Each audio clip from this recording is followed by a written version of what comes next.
గణేశుడు కుబేరుణ్ణి తినేయాలి అని అనుకున్నాడని మీకు తెలుసా?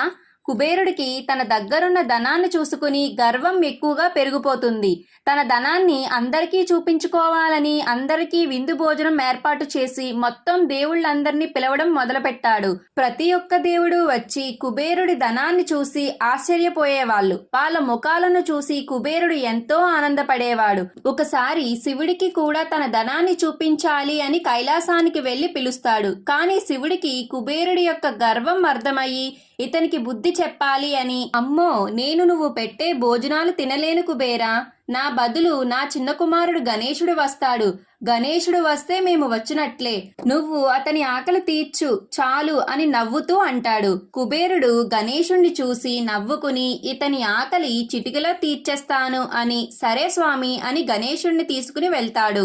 గణేశుడికి కుబేరుడు తన ధనాన్ని బంగారాన్ని చూపిస్తూ